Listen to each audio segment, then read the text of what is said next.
Hey, what's going on, guys? Welcome back to the Kingdom. You already know it's the King speaking to you, and welcome to part 4 of the Disco Elysium playthrough.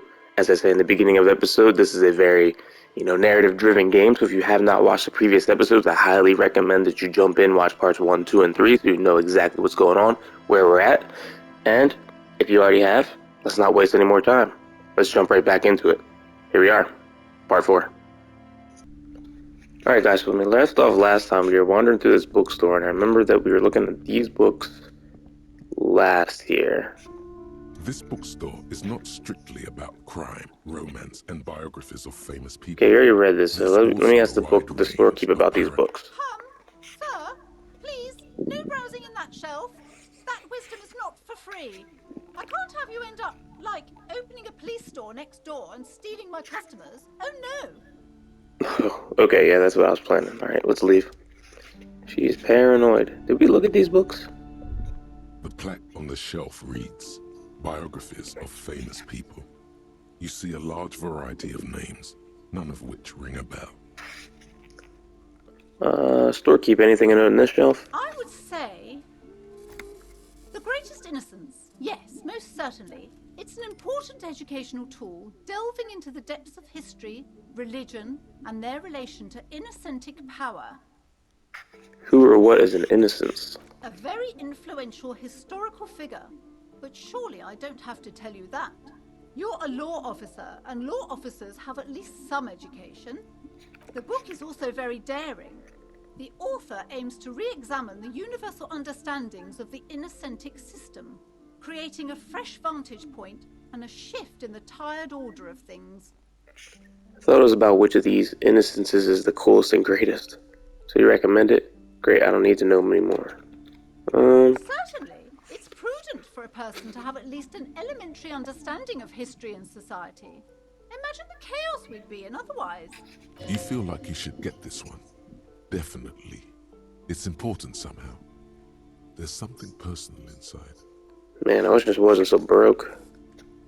Look through the display of books. Browsing through all the books with all their names makes your head spin. None of these seem important or relevant.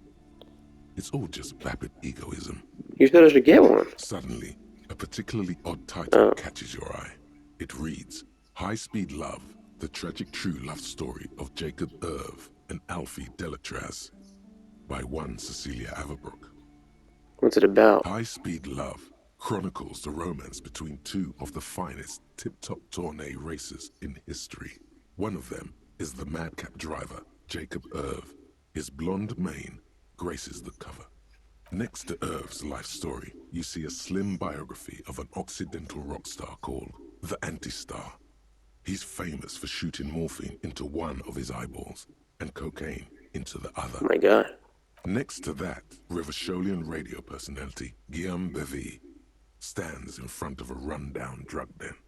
He's a permanent fixture on Channel 8, reporting on real-life crime and ruining cops' days.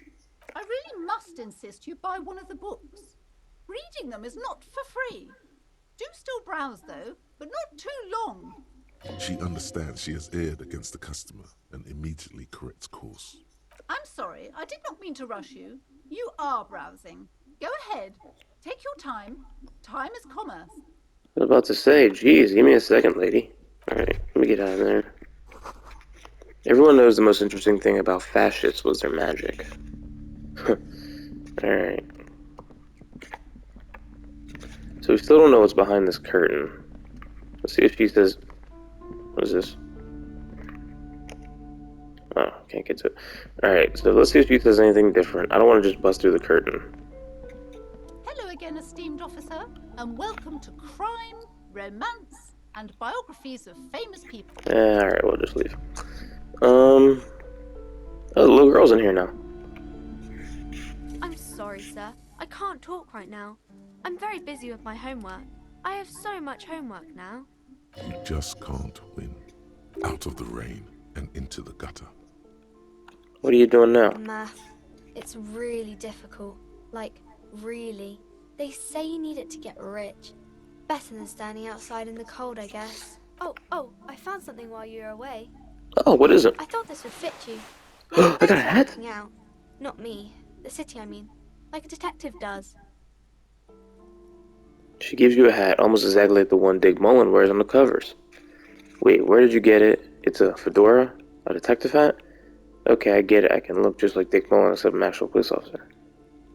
Let's see this room. Just what Dick Mullen would ask. I got it from behind the curtains. I'm not really supposed to go there. Ooh.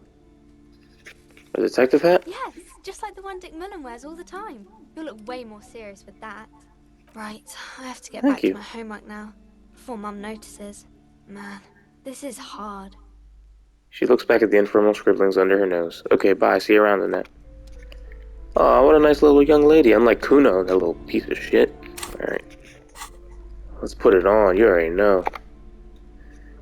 Dick Mullen's hat. Puts my encyclopedia book smart up.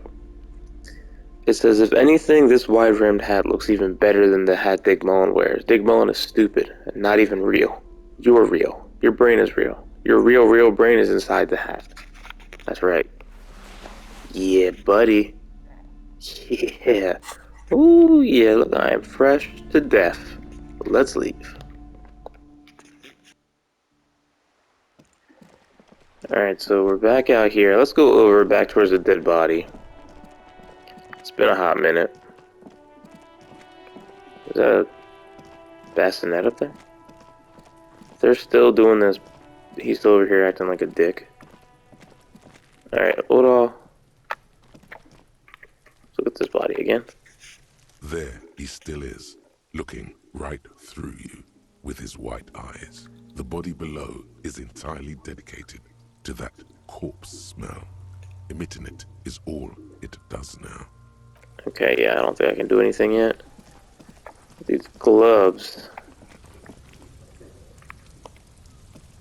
An inconspicuous pile of the roofing material Eternite. Yeah, alright. Still not anything over here, so I guess the body's gonna stay. Still need to get a key for that. I'm not gonna talk to the kid because he's just gonna talk shit. He's gonna make me mad. We don't want that. Should I go back in? I want to go back inside here. It's been a hot minute since we've kind of been inside, so see if anything's different. I need money. This guy over here is still sleeping. She see anything different now? Hello again, sweetie. I see you've met up with your colleague. She looks at the lieutenant. The lieutenant nods politely. Wait, who's Sweetie? Who's Sweetie? Why, you are, officer.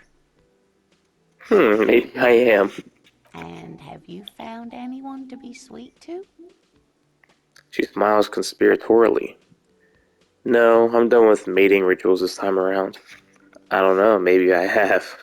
I had once, but then I lost her. I don't really want to talk about that. Let's flirt with her. You rascal. Eh? I'm too old for you, and too married besides. Aw, we tried. Your advances haven't thrown her off one bit. In another place and time, she would have probably welcomed your attention. Oh, look at me go. You must forgive me. I'm getting so scatterbrained. I completely forgot to introduce myself. She slaps herself on the forehead. I'm Lena. My husband Morel and I are staying with our friend Gary just down the street, but I come here for tea when they're away. Her eyes glitter over the rims of her glasses as she looks up, smiling. This Lena is wacky enough for the motley crew. Hire her on the spot. You seem to be in a chair. How'd you like to roll with me? Oh, I don't know if you've noticed, but I don't know where I am or what I'm doing. Sweetie need money. Do sweeties get money? Yes, dear. I'm a paraplegic. A paraplegic is someone with limited or no ability to use the lower half of their body. Paraplegia is caused by spinal cord injuries, like falling from a great height, or a grenade explosion. A grenade. Did you fight in a war? I'm sorry, it was rude of me to mention the wheelchair. Let's move on. Thanks for clearing that up for me. Let's move on. I'll say this. That's quite all right. I'm used to people asking questions. I know they're thinking about it anyway. There is no bitterness in her voice. She accepted the curiosity her condition inspires a long time ago. I don't know if you've noticed, but I don't know where I am or what I'm doing. or anything. Yes, officer. You look rather dazed. Like a stunned fox. But surely things can't be that bad. Her eyes follow your movements with some concern. She won't judge you, no matter what you say. I drank so hard I forgot literally everything. I hope you're right. I hope it's not too bad. Yeah, I'm blowing this whole thing out of proportion. Forget what I said. Say this one. You know where we are, right? The Whirling in Rags cafeteria. It was on my keys. Or Revachol. On Insulind. I don't really know. Some seedy hotel. A war zone. We're dead haunting each other. We're ghosts. I know we're here. That's right. And where is the Whirling in Rags cafeteria itself located? In Revachol. Yes, indeed. We are in the fine city of Revachol. Okay. Yes, and Revachol? She examined you. Honestly, I don't know diddly squat about Revachol. What kind of place is this? How would I even begin to tell you? Revachol is the most beautiful city in the world. We're fortunate to be here, you and I. I haven't seen very many other cities personally, but everyone says so. Revachol is a rare jewel. This city used to rule the world, though it has seen better days. There's a pause as she studies your expression. You must look quite lost. Speaking of history, you know what year it is, yes? Ooh. It's the spring of 51. Sure, it's the year 973. All I know is we're approaching the end times. It's a bad year in my late 40s or 50s. I don't even know how old I am. That's right, dear. How splendid. Ooh, I got a pen. Take this pen. Knowledge should always be rewarded. Now, I knew something else happened in like 48, so I figured we were probably close to that. Her relief is palpable. She was getting pretty worried about you there, but now she relaxes her shoulders. I can tell that this is taxing for you, so I'll Holy just crap. ask one more question. What regime are we living under? What mode of government? Oh boy. Some kind of democracy, maybe? I'd like to think it's the dictatorship of the proletariat, but something tells me it's not. Our leaders are fierce warriors who traverse the plains of steeds. Civilization cowers before us. We are governed by intelligent machines that perform calculations to determine the free of the market. Everyone hustles and grinds like a badass visionary. Radios are being used to control minds or distort our perception of reality, concealing our true masters, foreigners, and women. Cop. We are living under the cop regime. Good democracy. Nope. Sadly not. Revachol is what's called a zone of control, under an alliance of foreign powers called the Coalition. We have no government of our own, and what democracy we have is market-driven. Meaning, buying is voting. If there's no government, how come there are cops? I don't even know what to say. I'm so disappointed. Oh dear. And you were doing so well. Oh, There aren't any cops in Revachol, not in the traditional sense. The status of law enforcement has been a complicated matter since the revolution. But we should stop for today, sweetie. You look like you need a break. oh no. Besides, I'm not the best person to explain the big things to anyone. She's scared now. She's realized you really are brain damaged. Who could tell me, So how did I do? Oh god. A defeat, I'm afraid. The people of this archipelago tried to build something new, something different. The rest of the world didn't like it, so they came and ended it. This was 42 years ago. What does that have to do with there not being any cops? It has something to do with everything. I really don't know how to explain it better. I'm just a poor woman, she thinks. What do I know of these things? And how can I help you? Who could tell me more? Someone more educated in sweeping matters. Maybe you should ask. She turns to the lieutenant. No, I'm not an encyclopedia. I won't be a guide either. I'm a detective. Of course. Then I don't know. Someone rich, maybe? Wealthy people are educated. Though I don't know where you would find a wealthy person in Martinez. I'm gonna go. Sweetie needs money. Does Sweeties get money? Oh, sweetie, I heard your conversation with the manager about your financial troubles. When do you get your next paycheck? If she could, this woman would feed and clothe you and every other sad, lost person on this earth. What is a paycheck? I haven't seen any paychecks. Ooh, pulling our heartstrings. 97%. We're rolling the dice, boys.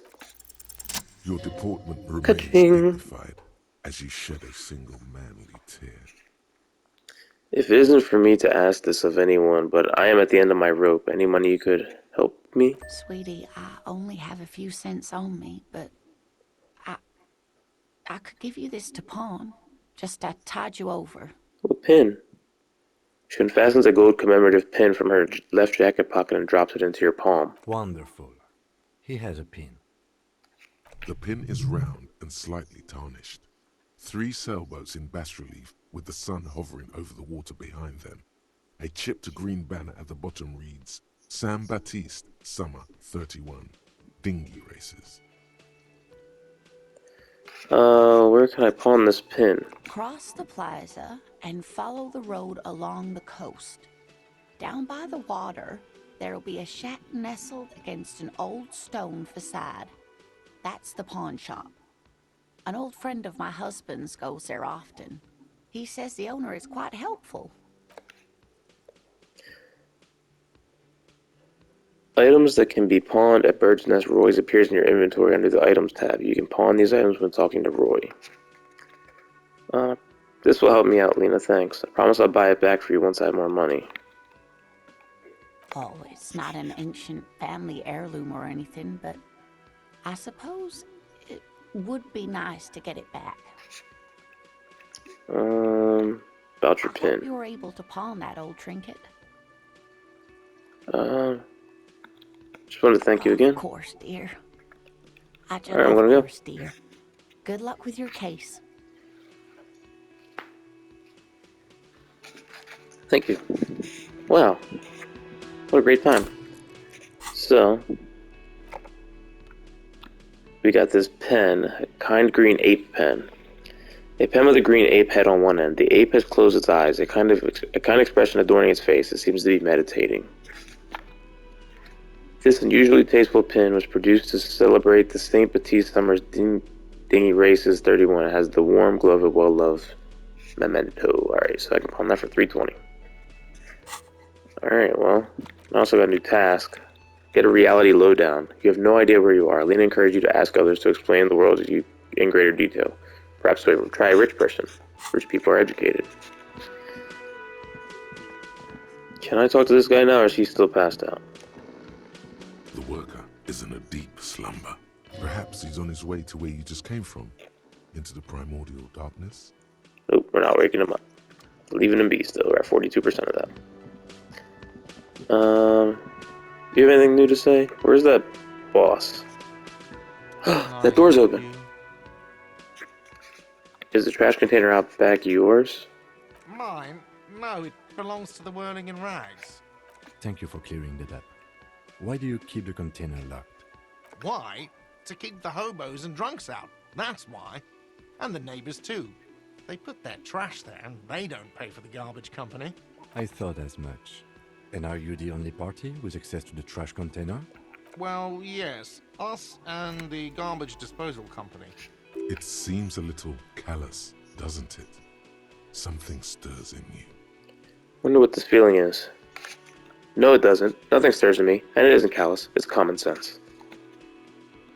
Prod at him and find out. Doesn't it seem callous to you guarding even your leftovers from the poor? We need those keys. Callous? What are you? Kras Mazov? Almost all establishments in Revachol keep their trash locked. The Whirling in Rags is not special in that regard.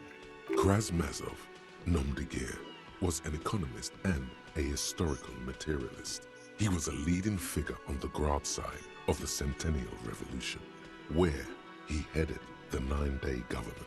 Mazov is considered the father of scientific communism, Mazovian thought, or Mazovianism. Oh, I'm no Krasmazov. No one was implying you were, officer. Where were we? Doesn't it see, we need those keys. What do you need them for? It concerns the case. Please cooperate. I say investigation, man. Jeez, why are you asking more questions than me? Just bring them back when I'm done, We got please. him. Oh, I got the keys. I've seen something here at the Whirling Gate I think I need to talk about. By the way, I'm going to sing karaoke here. What thing? I saw a sign that said the mess hall is reserved for the Union. Yes, not the whole damn Union, thank God. Just the nastiest and loudest faction. He tosses his head in disdain. They come here in the evenings. Dumb, unruly types. Think they're big shit. But they're good customers. They place big orders and always pay on time. He hates the Union, but grudgingly recognizes its power over him. So he's directing his frustration at you instead. Retaliate.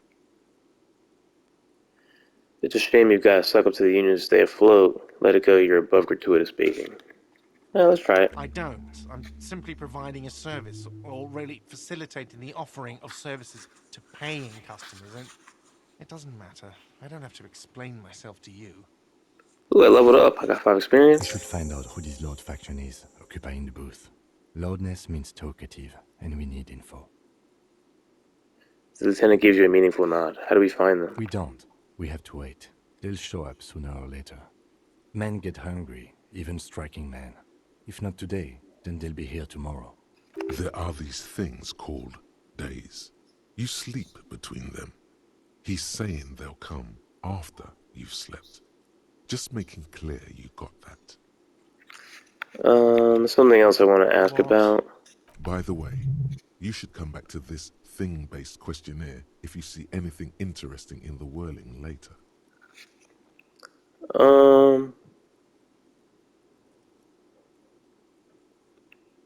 Gar, I saw another thing at the whirling.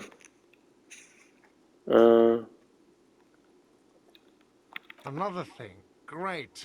I love those. Never mind. These. By the way, I'm going to sing karaoke here. Absolutely out of the question. Absolutely in the question. Ah, First we find a sad banger. Then we sing this place to shit. Your body is ready, sire. let's leave. Alright, so we leveled up. So, alright. So, I can spend a skill point. Oh, whoops. I didn't know I was gonna... Can I revert? There we go, okay. Okay, so I think I'm gonna level up the visual calculus. Reconstruct crime scenes because we got that crime scene in the back. Let's do it. Alright, and I think that's all I do, right? Don't do anything else? Oh, except changes in clothes. Square. Alright, well, guess that's it. Footprints in the dust. These are found white checks. Those are white. Those on white are available to try now.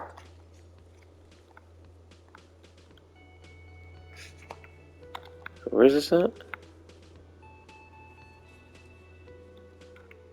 I don't even know. Probably back. Oh, so because I think I leveled that up, I think I can now try this now, but I don't know where that's at. So, okay. Let's go see if this lady can talk to us now. Or will talk to us now. Okay. The door is closed. Try knocking again. Still no answer. Alright, we're leaving. Can I try to get this tie now? Wasn't... Can't open that door.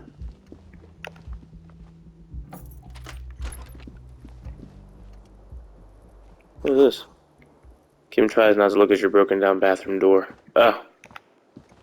This fan has 2 chain 4. Has it been consigned there as punishment? You feel as though this... Okay, it's been compromised. There's punishment. We're never getting it. Alright, let's leave. Oh, he's still there. I thought he was gone. Alright. Let's just go in here now. Door's open.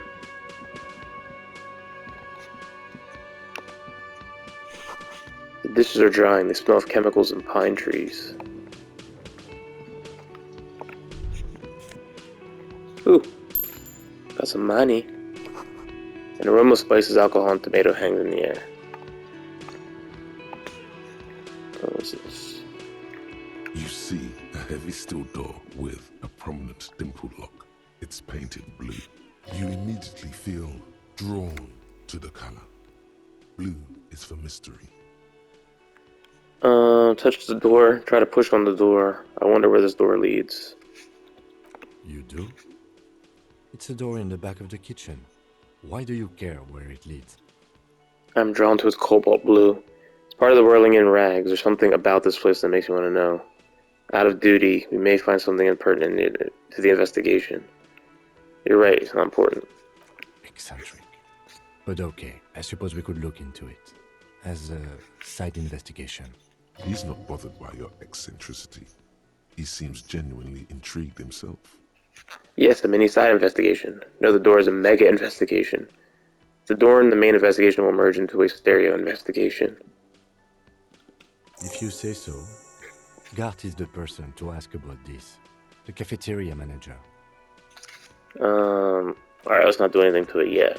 We'll ask the cafeteria manager first, but let's talk to this guy. Let's see, we got a new task. We got find out who's in the union box. And there are storage doors in the whirling. No one knows where they lead. Find a way and see what's hidden there in the hostile cafeteria's forgotten corners. Really packing up the task here. A thin man is smoking below an exhaust hood, occasionally sipping from his mug. This must be the Whirling's cook. As you step in, he nods toward the table and says something in a completely foreign language. The only words you can make out are Garanzi and Kubek. Okay, it's definitely not his name. Whatever you do, please don't call him Garanzi Kubek. Please, it's not funny. Gorsi, I have some questions to ask. Mr. Kubek, I'm here on official police business. Hello, sir, got some time for a few questions. The man puts his cup down and replies something, his left hand drawing arcs in the air. Do you know what's behind that door? You got some impressive pots there. I don't think I need anything else. He looks up at you, then looks away quickly, shrugging and muttering something. Alright, he doesn't to speak himself. the language. Shrugging is an international sign for, no, I don't know what's behind that door. You got some impressive pots there. He smiles and bangs his ladle against each of his pots in turn. It's almost like music, especially with the sounds of assorted dishes boiling and simmering on the stove. I don't think I need anything else. Stay masculine. Alright, so anything else in there? I don't think so. Let's ask about the door while we're in here. Can I help you? Another thing. Great. I love those. There's a mysterious blue steel door in the back of the kitchen. Oh, yes, that door, sure. There's nothing mysterious about it. It's just a door. Do you know what's behind it? Do you have... No, I don't have a key. I don't know how to get there. And I don't care either. It's not like I've been wondering about it for 10 years. It's just a frit warehouse, probably. Or some boring storage space with a bunch of old junk and Or a dust. killer puts their weapons. Junk and dust. He runs his finger across the counter to check for dirt. He's attempting to maintain an air of indifference. It's absolutely not convincing. I think you'd like to know what's back there. Let him get to pretend he's indifferent. Fine, okay, a little. But my job doesn't leave me time for wondering about one locked door in one of the cafeterias I manage. So, I haven't opened it. I have cleaned the whole place 100 times over, though, after the animals. And I haven't found a key, so good luck with that. Alright, so maybe you'll find it like upstairs or something. Yes?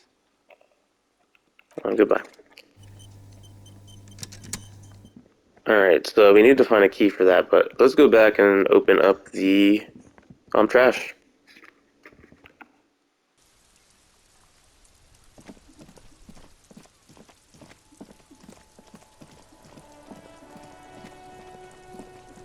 Alright, here we go. Here we go. Here we go. This trash container is locked. The sliding lid has a padlock that says, whirling in rags. Open a padlock with the key. With a well-oiled crack, the lock pops open. It should now be possible to simply raise the lid. Don't. Maybe you shouldn't. Didn't I just have a premonition that there's something inside? Open the lid. There is, but you won't like it. Sweat Sweat forms- forms on your brow. Your hand is still on the lid. Nah, we're opening it. The smell of rotten food rises to greet you. You see soggy cartons, dirty rags, and organic waste.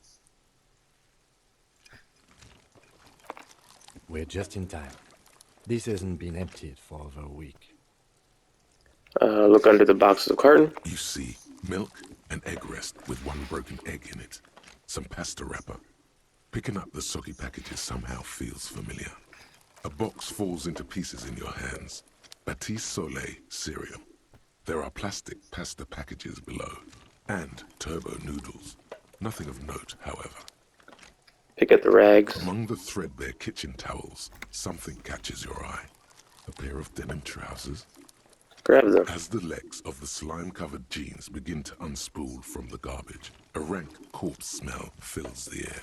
Oh, The victim's clothes? Cadaverine odor is faint. If these belong to the deceased, they were removed when he was still in the early stages of decay. Drop them in here, officer. the lieutenant provides a black plastic bag marked evidence from his pocket. Alright, bag the trousers. These are marked blue jeans. Pockets empty or empty. He wore them with a belt, too. A white belt. The loops appear stretched, but He looks into the the container. belt is missing. That's it. Do you see anything else in there? I have another bag here. Something slimy catches your eye. Reach for it. A drab, long-sleeved shirt, olive-colored, appears from the food waste, dripping with pus. Alright, Bill. Bag the shirt. This is a military-type overgarment. No label or serial number. This is the kind of rib-knit shirt that's worn over light armor to conceal it in an urban scenario. Anything more? The rest of the rags are just kitchen variety waste. A yellow old mug that catches your eye. But other than that, Thrown out towel, a mug. That's all. All right. We should go to Gart again and ask if he knows who put the clothes in the trash. It could be as simple as someone from the hostel cleaning the yard. Or that one. I'd advise against confronting that force. Yeah, I'm not talking to that kid. Yeah, we need to ask the kids who put him there. You think someone from the whirling might have been involved, maybe? Not really. All we know is the victim's clothes are in the trash. The lid was locked, and his establishment had the key. It's just a small loose thread. Alright, yeah, we're not asking the kids right now, so. the Okay. lieutenant nods, then looks back into the trash container. Search the food waste. It's just organic waste, cold and slimy on your hands. Apple and potato peels, mostly. Unidentified sludge, and the occasional chicken bone thrown in for good measure. But hey, nothing. It's nothing. Nothing more to see here. What's this? What? Elbows out, there's nothing more here. A blue piece of plastic sticks out from the apple peels. It's shiny. Looks like the corner of something. Pick it out. They look badly damaged, but you can still make out forms and notes, written in a man's handwriting. Officer, is that your paperwork? I don't know, it can't be. I don't know, what is this? I don't know what. It is. Look, the plastic has the RCM street grid on it. Ooh, You've even got an autopsy form in there. a miserable looking slip of paper sticks to the board. If you don't mind me asking, how did this get in the trash? Must have been cramming my style. It has a foreboding quality to it. Maybe I needed to lose it for the great bloodletting to begin. I think I didn't want to be a cop anymore, so I threw it away. Someone from the whirling threw it in the trash. I don't know, I'm boring. I'd rather not talk about it right now. Well, He doesn't know what to say. His eyes express a rare condolence. Then he picks it up. lucky we found it. You should take stock of what remains, just to be sure some has not made it into the hands of the RCM's adversaries. organized crime, and the like. There might have been police secrets in your notes. Okay, I'll do that. Say nothing. I don't know, man. Sounds like an order. I'll take those. It would also not hurt to start taking notes on the case. Now, tell me what your eagle eyes see. Or are we finished? Some items, such as the ledger you found, are interactable. Go to your inventory and select the Interact tab to read your paperwork. There's a mug. I'm getting that mug too. You pick out a broken mug with an oddly racist depiction of the Yellow Man frolicking in saffron, An antique? only in its social sensibility. Take the mug. The lieutenant briefly glanced at the mug, then returns his side to the trash. The container sounds a muffled gong. That's one thing off the list. I think we got it all. Awesome. So we had a lot going on there. So first thing, let's look at our. So we got the map, the damaged ledger. This is the ledger you found in the trash. It's full of notes written in a man's dense cursive. Have a closer look. Maybe it can be salvaged to start keeping notes on the case. And the Yellow Man mug. This broken eared mug somehow made its way into the whirling and rags dumpster. It depicts a person of Sumerian descent frolicking in a field of saffron flowers, buck-toothed and grinning feeble-mindedly. Seems to be a cheap knockoff of some colonial-era antique. It's just a racist mug. What's there to read here? Not much. It's quite a lot to read into here, actually. Look at all that content. Oh boy, here we go. What are you going to say about a broken, tossed-away mug that you dug out of the garbage? This mug is an example of prejudice. I'm going to use it as an example of what not to do. I'm going to push this into the face of every merchant I find and tell them this is your innate ideology. The mug will be useful. By denouncing it, I can earn political capital to mask my badass hustling, i.e. fraud and embezzlement. The mug didn't belong in the trash. It was just a funny mug. Can't anyone laugh anymore? But it was in the trash. Why not just call it out when you see it? Or do some volunteering work? Just finish your case, detective. Okay. Alright, let's interact with this ledger. It's the ledger you found in the trash. A pitiful cabbage of white and yellow papers hanging from plastic board, barely held together by a metal clip. This sad display is made complete by the faint smell of urinal cleaner. Oh. Anything else? I think I got it. There's a piece of toilet paper, or is it cleaning tissue? No, it's toilet paper, desperately sticking to the back of the blue plastic clipboard. It's a metaphor for you. Below the pathetics, terror. Do not look into its blue heart. Alright, inspect the toilet paper. It's just toilet paper sticking to the back of the plastic clipboard. You can take it off if you want. Take it off. Leave it there. It's cool. Maybe it's kitchen tissue. They look exactly the same. If you want it to be kitchen tissue, it can be kitchen tissue. It's not, though. It's toilet paper. Alright, take it off. Still wet, the toilet paper, Life experience. kitchen tissue, peels off the plastic easily. All you have to do is shake it off your finger, and voila, the ledger now looks marginally better. Inspect the clip. An aluminium block runs the width of the board, biting down on the paperwork. Its crocodile teeth are the only thing keeping the papers together. A regular pencil, the tip worn down to nothing, has been attached to the clip. Run your finger along the aluminum. The surface is interrupted by a silvery sticker. It's rectangular, sparkling with iridescence. You don't know how you didn't notice it before. Hey, Lieutenant, what is this? What? That thing. It's a halogen watermark. We use it for adding information to RCM property. Interesting. What kind of information? How can I read it? Thanks, that's all. It depends. Aside from an anti-counterfeiting stamp, mine has my station number and address. The information varies by date of issue. Maybe yours will have how many cases you've solved. Well, see how big of a hotshot I am. How many years you've been on the force, he's thinking. It'll have that. Interesting. How can I read it? Any capable light with the right wavelength will do. Like, for example? All RCM vehicles have had lights designed to reveal halogen watermarks. Mine too. Oh, cool. So when we get to the car, we got a lot of things we can do from your car. This means you can read the watermarks if you just turn the lights on. That's all, thank you. Okay. He returns to his neatly kept notes. While a bunch of sodden papers sag from the clipboard in your hand, it's a sorry sight. Browse the white papers. They're not exactly white. They're yellowed in patches by sunlight and alcohol, and covered in dense blue handwriting.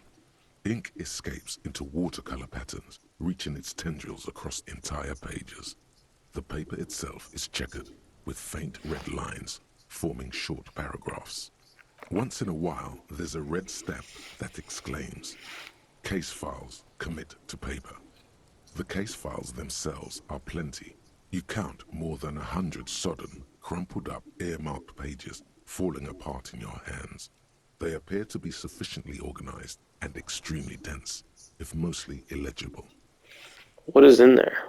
What are they about? Work, strife, poverty, the Jamrock Quarter. These are handwritten logs of investigations dating back to January 51, this year.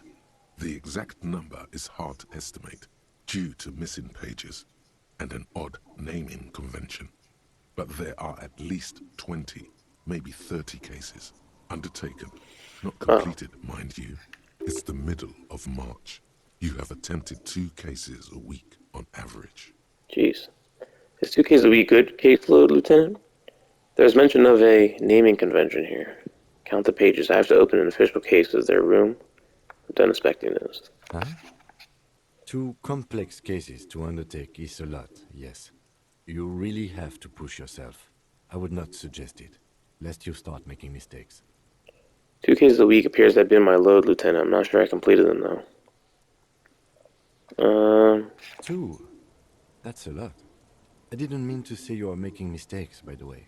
That was presumptuous of me. I'm sure I made plenty of mistakes. I burned out all right. Nice crisp paste the way I like it. That's okay. We all do, sooner or later. Like a fan of gills, the checkered papers dry in your hand. The handwriting is extremely dense, if mostly illegible. There was mention of a naming convention here. Yes, it appears you employ a, shall we say, robust yet literary system. Each investigation has its case number written on the margins. Yet, still more tellingly, most are accompanied by a name, a title, one might say even. One that draws inspiration from snoop fiction and vespertine cop show staples. Oh my, and they're written in capital letters too. Yes, all caps. One is called The Next World Mural. Another, The Square Bullet Hole Murders. Another yet, The Unsolvable Case. More? Others appear more light-hearted. The guys on a couch in an unexpected location, and the murder at the hookah parlor. Even the rare article-free collapsing tenement. Murder features prominently throughout. It's going to take an effort to piece these case files together, but it can be done. Once you're done inspecting them up close. Can my case appear to employ some kind of naming convention? You mean the alphanumeric? Officer, precinct, time of arrival at the scene? No, I mean a non-numeric one, with titles. Oh, you mean the titular? Yes, well, so do I. In our defense, almost everyone in the RCM does. Why is It's a that? holdover from the early days of the RCM, right after the revolution, when the organization had little idea how to do things. It persists in an unofficial capacity. Officers use these titles to refer to their work among themselves.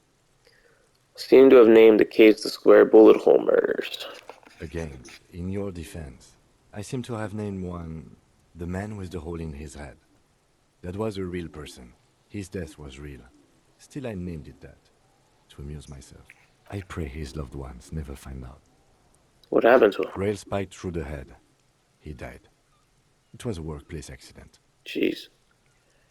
Count the pages. I have to open an official case as their room. There is, for precisely one more.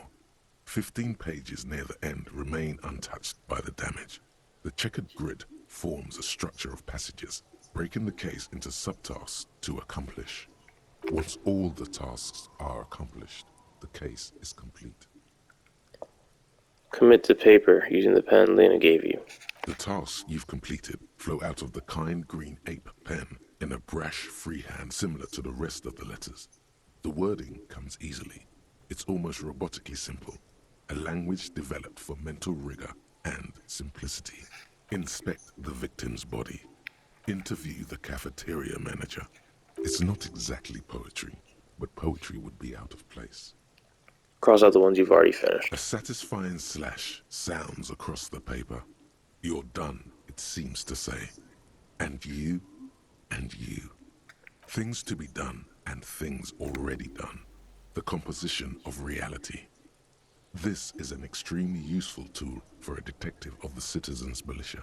Now all that remains is to name the case. Lieutenant, have you by any chance named our case? No, actually. Any ideas?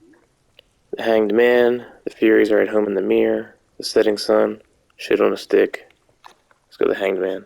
Great. That's great. That's actually what I was thinking too. The Hanged Man. Good, strong name. We have a very good name for the case now. I'm going to start calling it the Hanged Man. It's good we sorted this out.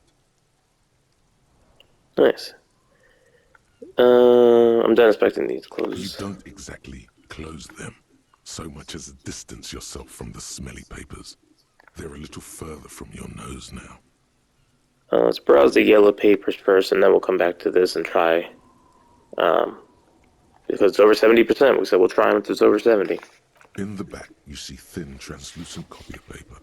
Some neon yellow, some bright red, all covered in boxes, like marching armies. These look like official forms, waiting to be filled out. Then rip them from the binder and hand them out, according to type of form. What type of forms are these? 3. The topmost are misconduct fines. The middle ones are station calls. And the bottommost are field autopsy forms. Each is easy enough to make sense of. You don't have to be an intellectual giant to do police work. Misconduct fine, station call, field autopsy. A dozen pages of thin copy paper, bright red in color. You see the parameters of a deceased human form, waiting to be filled in. Age, sex, condition of internal organs. A monetary penalization ranging from 20 to 250 real.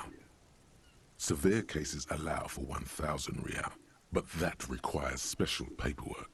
The details of issuing these fines are spread out over the rest of the fields, but they appear pleasantly vague. These are quite sinister in turn. They give a date and time for the person to appear at the specified precinct police station. Below the call are the criminal charges you risk by not appearing. Yes, all that remains now is to fill those forms and hand them to people. Fines for wrongdoers, interview requests for bad guys, and field autopsies to dead guys. The rest of the stinking cellulose is much worse for wear. Being sandwiched between the board and the rest of the paperwork must have spared the fragile copier paper. Alright, here we go. Can I read the case files now? It's proving to be harder than expected. You just don't have the intellectual rigor to patch the quilt back together. Try again later. Alright. Look at the clipboard. It's made of dark blue plastic, hard enough to beat someone to submission with. The edges are rounded, however. The U4 size board feels thick and heavy in your hand. Light shimmers on its wet surface. On the back, you see the embossed letters, RCM. What did you say the color was? Blue. The blue heart. Don't look into it. Got a lot to do with blue. Ray likes blue. Shake the ledger. Something rattles inside, ever so lightly. Is there a hidden compartment? Permeables. It's not hidden per se. The compartment is made for permeable materials that would get damaged if something happened to it. Let's peek The inside. plastic shimmers like lapis lazuli, but it is not see-through. You cannot see to its center.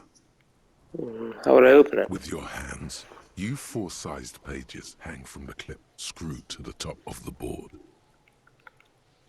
Open the hidden compartment. 42%. Yeesh, you can't do that. Smell the ledger. The acidic stench of rotting food is rubbed off on the cellulose. It now forms the base of the experience. This base surrounded by a faint air of spoiled meat, the stuff of death itself. And then, sprinkled liberally, with the citrus zest of toilet cleaner. Yeah. Alright, let's put the ledger away. Okay.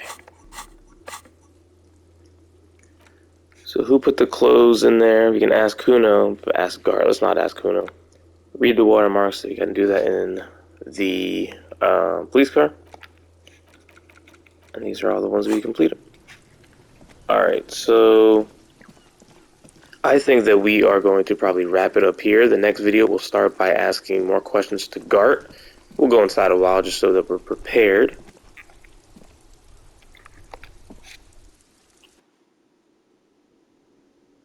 Now, as we welcome to the counter, I want to thank you for making it through the video. I hope that you enjoyed it. If you did, hit that thumbs up button. As always, I can't wait to see you back in the next part for part 5. You already know we have to ask Gart more questions. He seems to love us so much. We got a lot done this episode. I'm proud of this episode. We opened the container. We're learning more. We got some of our stuff. We got a hat. What's he doing? Things are looking really good, guys. So, again, thank you so much. I hope you appreciated and enjoyed part 4. And I can't wait to see you back in part 5. Till then, everybody. Peace out.